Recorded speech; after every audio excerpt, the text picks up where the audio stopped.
What does it really mean to talk about a mind-body connection? Is it the case that the mind and the body are in two different neighborhoods and they somehow need a freeway to connect them to one another? Or are we talking actually much more about an interwoven process in which these different aspects that are actually parts of the same being are always in communication with one another? I think that the chakra system is really an attempt, an ancient, mythopoetic, beautiful attempt to talk about this experiential mind-body lived reality. Hi, I'm Julian Walker, and so far in this series of videos, we've been talking about chakra psychology, about the idea that we can use these mythic symbols, this mythic system of symbols that talk about our aliveness and where we've gotten stuck and how we can keep growing and healing, that we can use this in a really practical way and also in a really inspiring way today as yogis, as meditators, as dancers, as lovers, as whatever it is that we are, whatever's drawing you to this topic and to being here with me today. I've been using the quote from Joseph Campbell that I think is a wonderful reference point, where he says the mythic symbol is an energy generating device that points us in the direction of an experience of being more fully alive. I love that, and I think that's happening at each of these energy centers as depicted by the Kundalini Tantra. So we talked a little bit about this image, right? The famous image that we're all familiar with of these 7 bowls of rainbow colored energy, these wheels of light, right? And the serpents that are crisscrossing as they go up that column, and the wings at the top, right? We've talked about those images. Go back if you haven't yet, if you want to unpack that stuff a little more. I did a whole video on it. And then we talked about the first chakra, about this Mooladhara, this root chakra in the pelvis, as being a deep connection to the earth, right? A deep sense of being grounded in your body, comfortable in your skin, at home in your instinctive animal nature, as in and of itself already being sacred, of a kind of shimmering sense of empowerment and grounding in which we have access to an immense reservoir of energy, and at the same time we have this ability to self-regulate so we feel grounded, in touch with the earth beneath. Take a moment right now and notice whatever may be touching the floor. Picture the earth, picture roots growing down. Feel the sense of being at home in your body in a kind of unashamed way. Sometimes that's a process. Sometimes just that, what I described for the last 30 seconds, is something you can work on in your yoga practice, in your meditation, when you're on the massage table getting body work, when you're on the ecstatic dance floor. That represents a chunk of work. To be grounded, to be comfortable in your skin, to be unashamed about your embodiment, to be in touch with your instincts in a way that feels like they're not something to be afraid of or ashamed of, but something that you can be empowered around and in touch with and moved by in ways that are ultimately really healthy and beneficial and alive. And that's a powerful thing, because I think most cultures have at the center of any sort of religious or spiritual system, there's often this conflict around our bodies, around our sexuality, around our mortality, around the grossness of eating and producing waste, right? And just being these creatures that need to bathe and need to clean ourselves. All of this is something that we often feel a certain amount of conflict or even shame about. And I have a little burp that wants to happen right now. And I want to stop recording the video so I can burp so that you don't see me burp, right? Because I learned that as a kid, that bodily functions, and I think the burp went away, that bodily functions are somehow gross and disgusting.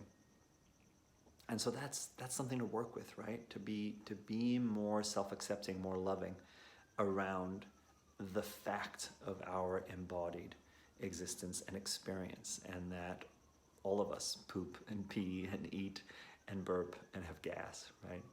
That's just part of it. And all of us too have access to this incredible reservoir of aliveness and pleasure and power. So when we come to the second chakra then, Swadisthana, which means taking pleasure in your own abode, the pleasure of being at home in your own abode, in your true home, the pleasure of being comfortable with yourself in your own home. And the second chakra often associated with sexuality, with sensuality, with relational dynamics. So if the first chakra is about earth, and the color often associated with it is red, then the second is about water. And again, these are all mythic symbols that point us in the direction of different aspects of what it is to be human, right? If the second chakra is about water, and the number is 2, and the color is orange, right? Notice the distinction between 1 and red and earth, and then 2 and orange and water. And now the sense that from 1 we become 2, now there's a relational space, right? And the initial relational dynamics that we're in have to do with mommy and daddy. And wouldn't you know it from psychology that whatever goes on, whatever does or doesn't happen in that dynamic with mommy and daddy when we're kids shows up later in our relationships with our friends and our lovers, our husbands, our wives, our children, even to some extent with our colleagues and our bosses and all of that kind of stuff, right? That there's something very powerful about going from 1, I exist, I will survive, I have instincts that will allow me to stay alive and to be in the world, right? And then 2, I exist in relationship, and relationships are very important, especially for us human beings. We're profoundly relational creatures. And so at the second chakra, perhaps we can reflect on relationships. Who's most important to you in your life? How do you show up in relationships? Is it easy to trust? Is it difficult to trust? Do you prefer to stay non-attached and not let yourself be affected by whether or not the other person is getting into an intimate dynamic with you? Or are you very needy? Do you come on very strong and want to feel really attached, really bonded, perhaps too quickly? Do you trust the wrong person too easily? When the right person comes along who is trustworthy, do you not trust them and keep them at bay? These are all interesting dynamics that I think show up at this level of reflection that we talk about in terms of second chakra, right? And then what are the reasons for that, right? What are the early experiences, the developmental traumas? Perhaps the moments of abandonment or invasion, of being traumatized, of having your trust broken. And again, this is something we can spend a significant amount of time meditating on, being with in yoga, being with on the massage table, being with on the ecstatic dance floor, journaling about, right? Talking about with people that we trust. The real transformation, the real growth, the real healing that needs to happen doesn't happen in an instant. These are, if you like, these are different rooms. You can think of each chakra as being like a room that you go into and spend time in. Open the door and go in.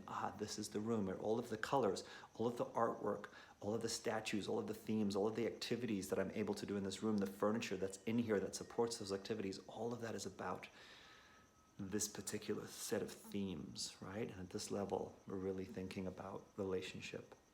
That may have to do with sexuality, sensuality, emotional trust, intimacy, being able to take pleasure in your own abode, in your aliveness, in the sacred vessel that is your body. I wish all of these things for you, just as I wish them for me and for all of my clients and students that I work with every day. And there's an interesting piece here that has to do with mind-body process, and how sometimes things that show up in our physical bodies, like tension patterns or pain syndromes or lack of connection to a certain area, or a stiffness and rigidity in a certain area, or even a lack of stability in that area. Any of these things sometimes, not all the time, we have to be careful about this, but sometimes have an emotional significance. And sometimes the thing that is difficult for you in your body has emotional meaning if you can go into it and work with it a little bit and process through some of those emotions. It's not just releasing them, right? It's processing through them. It's coming to some sort of new understanding. It's feeling supported and loved in a way that allows you to really unfold some of what may have gotten knotted up and contracted. Sometimes that emotional work produces relief on the physical level, and sometimes vice versa. So there can be a really interesting interplay, because again, it's not like there are these 2 or 3 different things that are separate. This is all one interwoven process, and it is something I'm so passionate and inspired about sharing with people. So thank you for being here.